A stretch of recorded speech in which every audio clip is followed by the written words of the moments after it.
Maître Altit. Merci Madame le Président. Le Président Gbagbo voudrait s'adresser à la Chambre.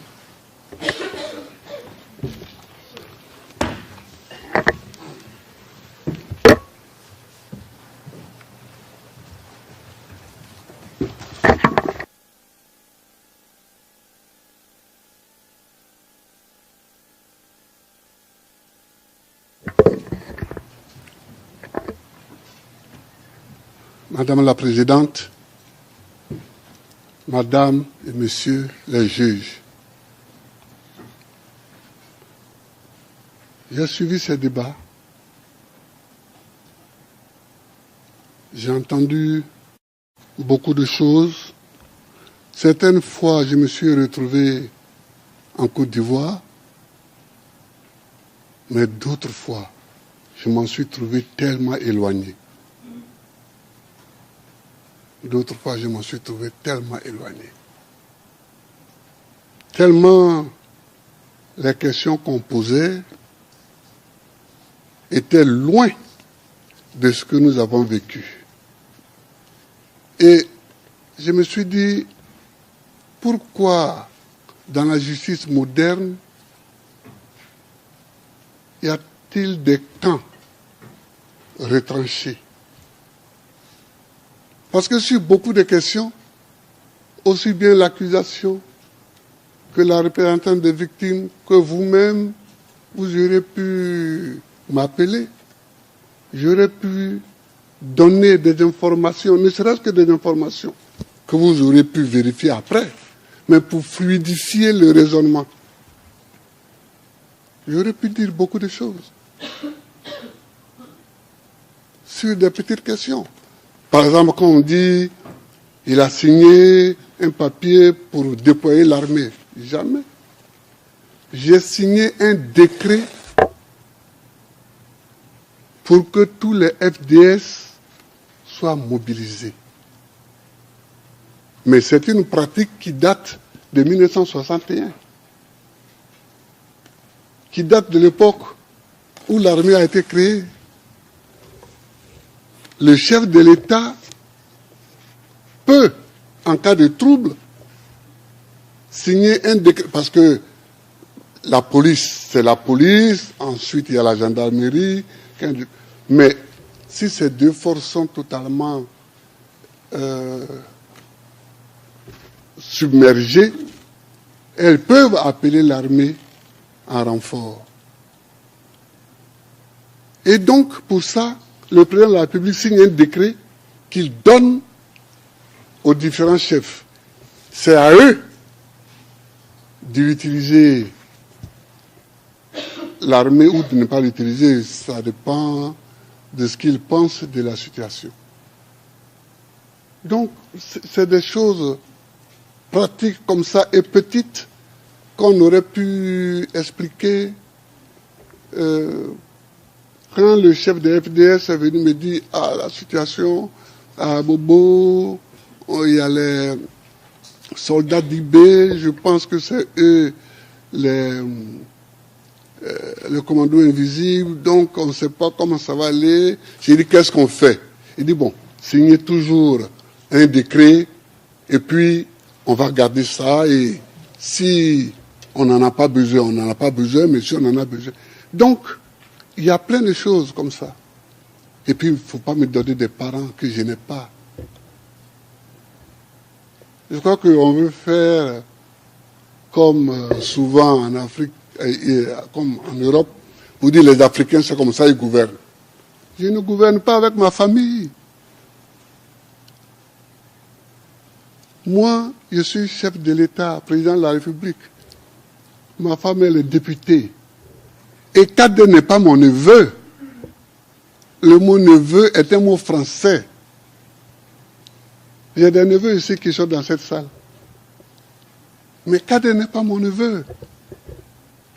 Il a été ministre de la Défense, ministre délégué à la Défense.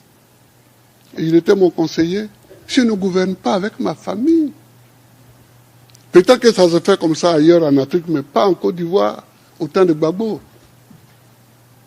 Ça veut dire, il y a des petites choses comme ça qu'on aurait pu éviter, ça alourdit pour rien l'atmosphère et ça nous empêche d'aller immédiatement au fond du problème. Madame la Présidente, toute ma vie, et ça se sait non seulement en Côte d'Ivoire, mais dans toute l'Afrique et dans toute la France politique, j'ai lutté pour la démocratie. J'ai demandé à mes avocats la semaine dernière, je leur ai dit que je voulais vous emmener tous les livres que j'ai écrits sur mon parcours. Ils ont dit que c'est trop tard pour introduire ces livres-là. Mais quand on aura tout fini, quel que soit le résultat, quel que soit ce que vous déciderez, j'enverrai un lot des livres de Gbagbo au bureau du procureur. Je vous enverrai un livre des livres de Gbagbo, parce que, en fait, c'est ça, l'homme. Il marche, mais il laisse des traces sur le chemin qu'il parcourt. Comme ça, on peut le retrouver. J'ai lutté pour la démocratie, et c'était au moment où nous ne savions même pas si le mur de Berlin allait s'écrouler. Nous ne savions pas ça. Donc on luttait avec un courage. Mais on était convaincus que nous-mêmes, on n'allait pas voir la démocratie triompher. Mais le mur de Berlin s'est écroulé et nous a aidés à gagner la victoire du multipartisme et de la démocratie. Non, c'est pourquoi je voudrais simplement dire, et je ne vais pas aller plus loin, je voudrais seulement dire que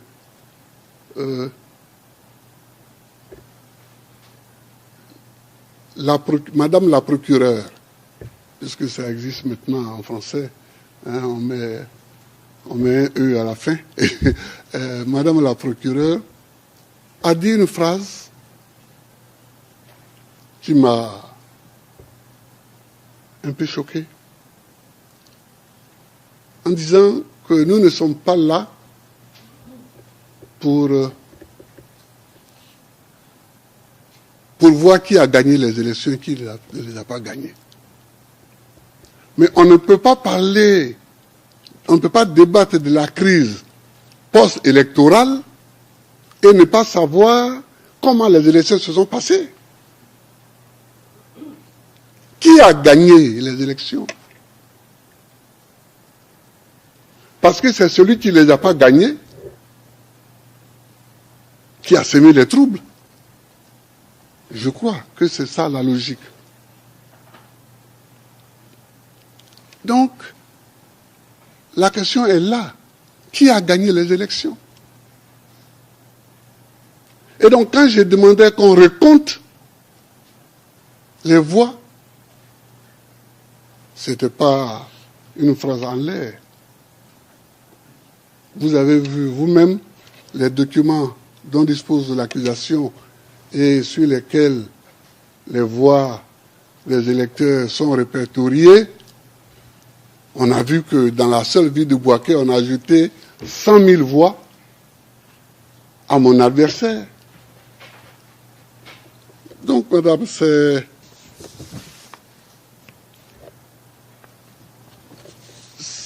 ça le fond de la question. C'est ça le fond de la question. On nous a attaqué en 2002, j'ai fait mon travail. C'est-à-dire que je n'ai jamais cru que la Côte d'Ivoire allait s'en sortir par la guerre. Je n'ai jamais cru ça. J'ai toujours cru qu'on s'en sortirait par la discussion. Même si je sais qu'ils ont tort. Mais pour s'en sortir, j'ai toujours cru à la discussion. Alors j'ai parcouru toute l'Afrique.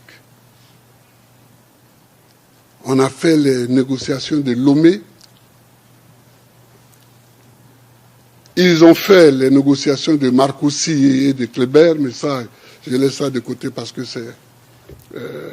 nous avons fait les négociations de Accra 1, Accra 2, Accra 3, sous la présidence de Guillaume Kufuor.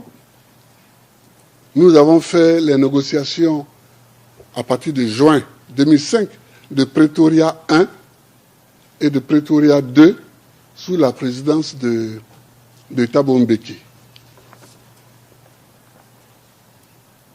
Nous avons tout fait. Nous avons tout fait.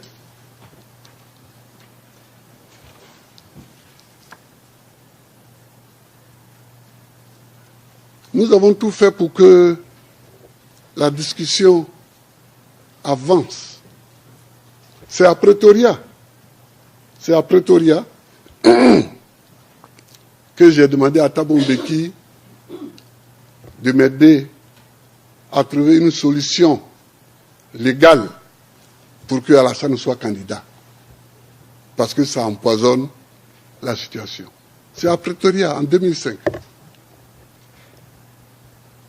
Nous nous sommes retrouvés, Thabo Mbeki, Konan Bédié, Ouattara et moi-même. J'ai demandé à Ouattara de faire la traduction, entre Thabo Mbeki et moi. C'est là que je leur ai dit que ça ne me gênait pas que Ouattara soit candidat. Mais comme mon électorat aussi est là, donc il faut que Thabo Mbeki nous écrive à nous tous, à Abidjan, pour que après je puisse prendre une décision. Je n'aime pas l'article 48 de la Constitution. C'est comme l'article 16 de la Constitution française. Ça donne énormément de pouvoir. Mais ce jour-là, j'ai pris l'article 48 de la Constitution et j'ai permis à Ouattara et à Bédié, d'être candidats. Donc, mesdames, voilà ce que je voulais vous dire. Voilà ce que je voulais vous dire. Nos pays, nos États, et ce sera mon dernier point, sont fragiles. Nos États sont fragiles. Et chaque fois qu'un chef d'État européen ou occidental me disait « Faites la démocratie en Afrique », je lui disais « Nous avons besoin de la démocratie, non pas parce que vous le dites, mais parce que nous-mêmes, nous en avons effectivement besoin pour construire nos États. » Madame, regardez la Côte d'Ivoire.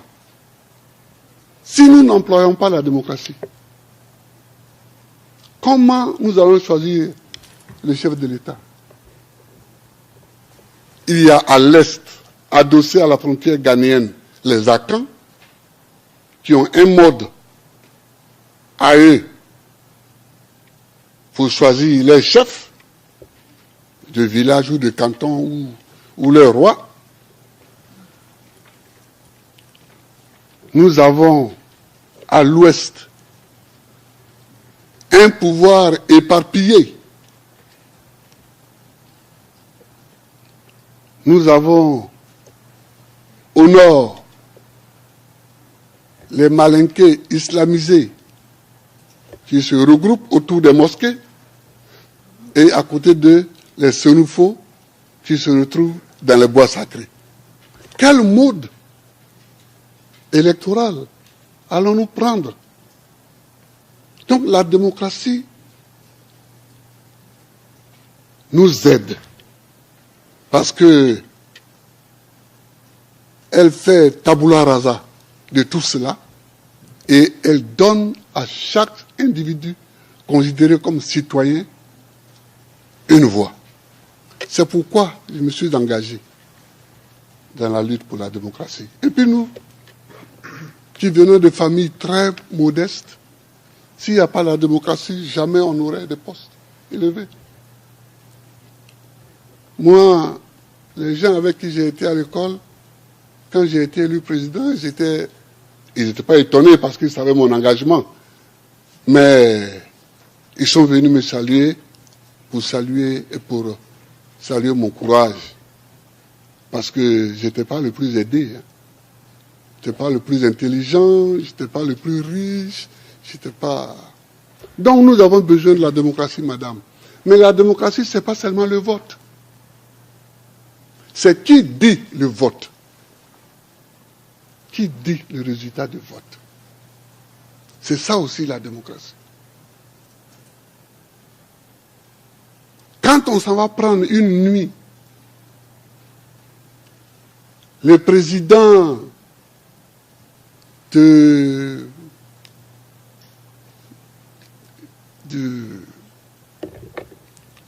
groupement électoral, qu'on l'amène